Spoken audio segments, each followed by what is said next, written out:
Hello everyone, I am the Canadian Gaming Penguin. In the last guide episode, I explained various things related to combat in Final Fantasy XIV, such as how combat works, the limit break, and various heads-up display elements related to combat, both in and outside of dungeons. I also explained the responsibilities that tanks have. In today's episode, I will be explaining the responsibilities of healers and also the responsibilities of DPS. I will also be pointing out various aspects of the HUD that will help healers out with their healing. Additionally, for both healers and DPS, I will be pointing out elements of the HUD that will help them to see if they are gaining too much enmity. Let's get started.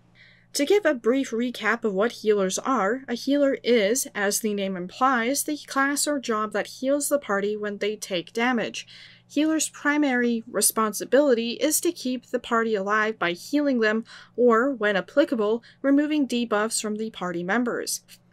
The primary target that healers should focus on to keep alive is the tank. Generally speaking, if the tank stays alive, so does the party. When you first start the game, the only healing class available is Conjurer, which later becomes the White Mage job. However, the Arcanist job, once it reaches level 30, has the ability to unlock the Scholar and Summoner jobs. Scholar is another healing job in Final Fantasy XIV. Currently, the only other healing job is Astrologian, and that job is not available until you have progressed further into the game. Healing can be a very daunting role, as it is the responsibility of healers to keep the party alive. That said, if one of your party members dies, or your party happens to wipe, that is, you all die, this does not mean it is your fault. The party system works cooperatively in that all party members are responsible for what happens in a fight. That is, if one role does not perform well, it will affect the other two roles. If more than one role fails to perform well, then it is almost guaranteed to be a wipe. I won't get into examples or list scenarios of what I mean by this, because that could end up being its own video. Just know, as long as you try to heal your party to the best of your ability, then that is all that matters. The same can be said for tanks and DPS. There is, of course, always room for improvement, no matter how much you've played that role. Anyways, moving on. With healing, it does require you to focus on a lot of things at once, such as your party's health and any debuffs that they may have, the mechanics of the fight itself, which includes dodging AoEs, and your MP. These are all things that start off relatively easy and only proceed to get more difficult as you progress in the game. If you are still a little nervous about trying out healing, then I highly encourage you to tell your party members that you are new to healing and ask them if they can take the dungeon a little slower as you are still learning. I also encourage those players that come across a new healer, or anyone new to a role for that matter, to be patient with them. Everyone starts learning at some point. Before I get into the when and how to heal as a healer, I will first give advice as to where to look to know that a party member needs healing. That last sentence gives a hint to where I'm going to recommend looking first: the party list. I find that looking at the party list is the easiest place to look, click on, etc. to heal my party members when they need healing. Underneath the name of the party member, there are two different bars that are shown. The first is the HP, aka health, and the second is their MP. The HP is obviously the one that you will need to focus on. If you see that bar emptying, then you will know that the party member is losing health and thus requires healing. It, however, doesn't mean that they need healing immediately. Another place to look is by looking at your party members' names in the general area of your screen, if visible, and seeing their health bar above their character. If you see that the bar is emptying, you will know that they are taking damage and require healing. Another place to look is by looking at an enemy and seeing who they are targeting. In general, whomever is the target of an opponent is more than likely taking damage from that opponent. That said, you will not be able to see the other party members and their health if you only look at the target bar. Now that you know where to look, let's move on to what skills you have to use to heal. I will be focusing on the skills that are available to healers in their first 20 levels, as these skills are all that are needed for the first few dungeons, and I want to keep this as simple as possible. To start, the very first thing that needs to be done is to figure out which of your skills is for healing and which of your skills is for attacking. For Conjurers, the very first healing skill available to you is Cure. For Scholars, the very first healing skill is Physic. For Astrologians, the very first healing skill is Benefic. Each of these skills I just mentioned are for individual targets, so if I wanted to heal the tank, I would need to select the tank and use the skill and then wait for the skill to finish casting before it would heal the tank for a certain amount of health. That certain amount of health will depend on the potency of the skill itself and on your stats. I won't be getting into stats in this video. Early on in the game, the stats aren't all that important. The next healing ability that will be available to healers is an AoE skill. This skill will heal all party members within a range for a portion of health. This portion of health will be smaller than if a single target healing ability were to be used on the individual targets. AoE healing abilities are of course a good way to heal multiple party members at once, even if it's just for a small amount. For Conjurer, the first AoE healing ability is Medica. For Astrologian, the first AoE healing ability is Helios. With Scholar, the first AoE healing ability is actually with the use of a familiar. The skill that is used is Whispering Dawn. To use this skill, a familiar must be summoned. This ability will give an additional effect that will gradually restore the HP of all nearby party members for a short period of time. Scholar will not have its first AoE healing ability without the use of a familiar until after completing the level 35 job quest. Additionally, the Scholar's healing is a little bit easier as they also have that familiar to use, and the familiar will use skills throughout the dungeons to heal the party members. So make sure you have your familiar summoned. And while this is not a healing ability, healers will also have a revive ability to, well, revive players in a weakened state after they died. This ability can be used on non-party members too. In fact, you'll get an achievement for using it on non-party members. For Conjurers, this skill is called Raise. For Scholars, this skill is called Resurrection. And for Astrologians, this skill is called Ascend. These skills take 8 seconds to cast, so I like to reserve the use of the Swift Cast roll action for if and when I need to revive someone. The Swift Cast skill becomes available at level 18. One final skill that is important to know about, but is also not for healing, is the Asuna roll action, which can remove some debuffs from yourself, party members, etc. This skill is useful when removing poisons, slow effects, or other damage-inducing debuffs on yourself, party members, NPCs, etc. As removing these things will help prevent damage taken, and by removing the slow effects will also help the damage output of your party, as otherwise they have to wait longer in between the use of skills, hence the slow effect. Not all debuffs can be removed using Asuna. The debuffs that can be removed using Asuna will have a white bar just above the icon. Truthfully, I didn't know about this white bar above the icon until I was looking this up for this video, and I'd just been using Asuna to test out if a debuff could be removed or not.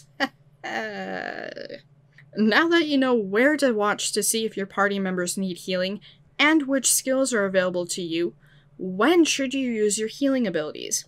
One might think that the answer is as soon as you see a party member losing health. This is actually a wrong answer. I'll explain why. Generally speaking, when players are new to healing, often they will focus on healing only and basically spam their healing abilities. This is fine because they are healing their party members, but it is not an effective way to use their skills. In fact, doing this can cause their MP to drain very quickly, and when they need to actually heal, they might not be able to do so because they do not have any MP left to cast their skills. Having no MP will also mean that they cannot attack, as their skills attack also use MP, with some exceptions.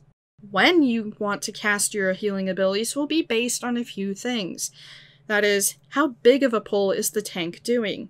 Is it a large pull, where the tank has more than one group of opponents? Or is it a small pull, where the tank only has one group of opponents? In the case of a large pull, you will want to try to keep up with the tank in the dungeon the best that you can. This way you're able to heal them as quickly as possible, as they will be taking more damage because there are more opponents hitting them. By keeping up with the tank, I mean that you should try to keep them visible in your camera sight, otherwise you may not be able to cast your skill on them to heal them. By camera sight, I don't mean that you need to visibly see their character, just that you remain in the range of them to be able to cast your skills on them. If your camera visibility is obstructed from seeing their character, such as around a corner, you will need to move your camera or move your character so that that tank is visible again. Tanks should also keep this in mind when they are doing large pulls, that is, to make sure their healer is able to keep up and able to maintain visibility with them. And keep in mind that you should not run past the tank, or at least try not to, because you may attract other opponents to you if they are in range. Also, you may be putting yourself in the path of AoEs or other damage from opponents.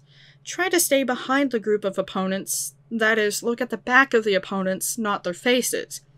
Especially if the tank has them turned away from the rest of your party, as they should be doing. If the tank does do a large pull, you will likely want to cast your healing abilities as soon as you are able to, because it will take time for you to cast. In the meantime, the tank will continue to take damage, and this can be a little scary, as you will see the tank's health dropping quickly, but don't panic too much because your healing ability will be able to keep up so long as you cast it as quickly as you can.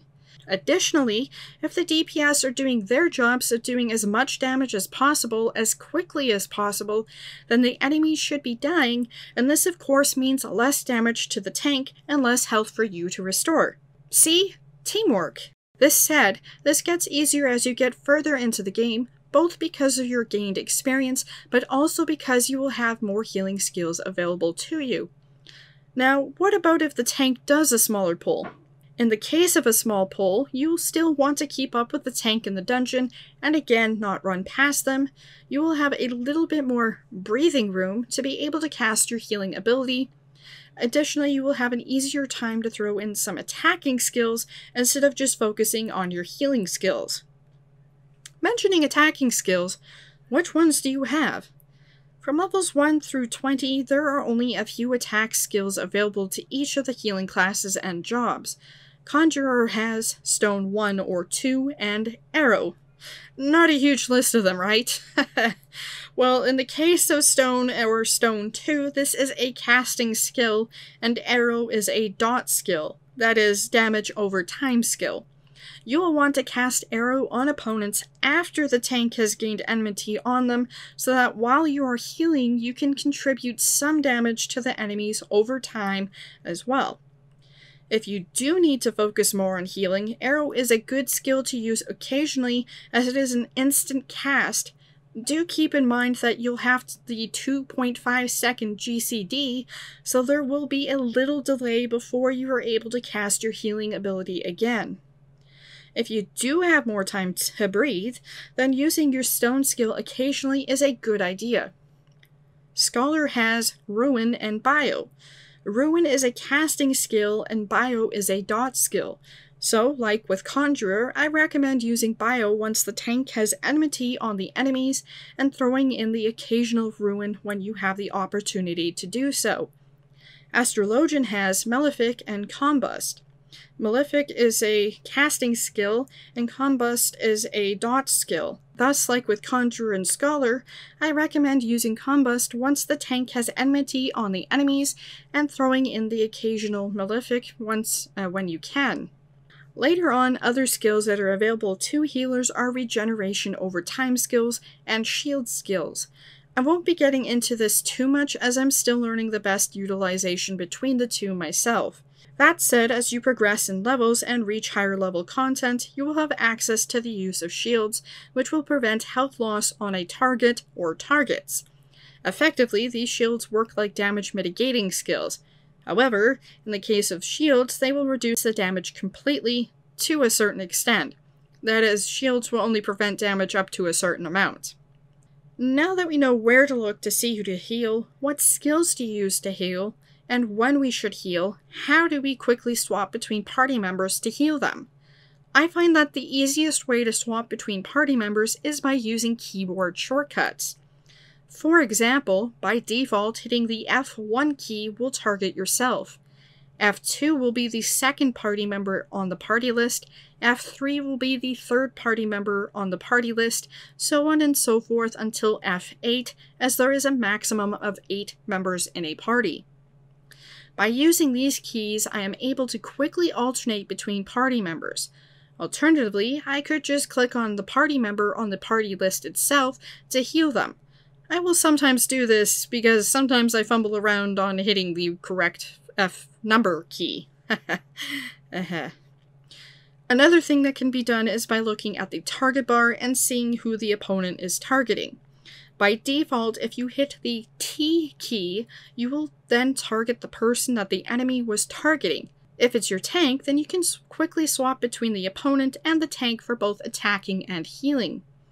If I am swapping between party members after I'm done with healing them, I hit the Tab key to target the nearest enemy, and thus I'm able to transition from healing to attacking relatively smoothly. And that is healing in a nutshell. I hope these tips were helpful for healing. If there is anything I missed, please leave a comment down below. Also, if you have any questions, feel free to leave your questions down below and I will answer them as best as I can. Now moving on to talk about DPS and their responsibilities. In the last video, I already went through much of the information for the responsibilities of DPS, such as the combat basics, the limit break, avoiding AoEs, etc. That said, DPS, you have the easiest of the 3 roles. Your primary focus is to do as much damage as quickly as possible to the opponents. To do this, all you need to do is execute your rotations while avoiding AoEs, etc. Thus, it is important to understand your skills, that is, knowing what they do and how they work in combination with each other. This is also important for other roles as well. In the third guide video, I went through each of the different starting classes and rogue and gave some tips of how each of these classes work. I'm not going to rehash the tips in this video as there are too many DPS classes and jobs to go through. There should be a card up on screen linking to that video if you'd like to check that out. Something that I didn't talk about in the third guide video was the rotations for those classes, as they are pretty straightforward in the early levels of the game. Basically, execute your combinations. I will be mentioning rotations for each of the jobs at level 30 in separate videos for each of those jobs in the future. Now to give a few tips to the DPS based on their subsections, starting with melee DPS. For melee DPS, it is important to remember that you may have positionals, such as Pugilist, which has skills that have a higher damage output when hitting from the rear or the flank, also known as side, of an opponent. Thus, you should make sure to stay behind the opponents and not move in front of them. This will also help prevent you from taking damage from opponents that may use frontal swipe type of skills. As for physical ranged DPS, while it isn't important for you to stand behind the opponents, as your damage output will not be affected, I do still recommend staying behind the opponents. This way you don't accidentally draw other opponents towards you. Also keep in mind that if you have AoE skills, you will want to pay attention to the distance that you can actually be away from the opponents while still hitting them. For example, Archer, Machinist, and Dancer have AoE skills that require you to be closer to actually hit the opponents. As for magical range DPS, your damage output, much like physical range DPS, will not be affected by being in front or behind the opponents, but it is best that you stay behind them as well for the same reasons as physical range DPS. One other thing that is important for both of the ranged subsections of DPS is that you do not want to move too far away from your healer, with the exception of avoiding AoEs or various other mechanics in a dungeon, because if the healer tries to use an AoE healing ability, you may not be healed because you are out of range. Now, how to watch for Enmity. Using the party list is a great way for tanks to see if they hold the enmity of opponents. but it is also really useful for healing and DPS to see if they have gained enmity or if they have begun to contest the enmity from the tank. If you do see that you have gained enmity and you are further away from the tank, run towards the tank. This way the tank has a much easier time to grab the enmity back instead of trying to chase the opponent and you. A rule of thumb is to try to attack the opponent that the tank is focusing on. This way you will not contest the enmity, or less likely to. That said, if the tank is only focusing on one opponent when there are a group of opponents, this can be a little challenging, especially if you have access to AoE abilities. This then falls to the tank to recognize that and see that enmity is going to be quickly contested by opponents that they are not hitting. Again, teamwork. And that is where I'm going to leave this video. Did you find this video helpful? Was there anything that I missed? If you did find this video helpful, please hit that like button. Please also consider sharing what you found to be most helpful. While you're down there commenting or hitting the like button, please also consider subscribing and hitting the notification bell to your preferred setting, which is hopefully not none, so that you don't miss the next video.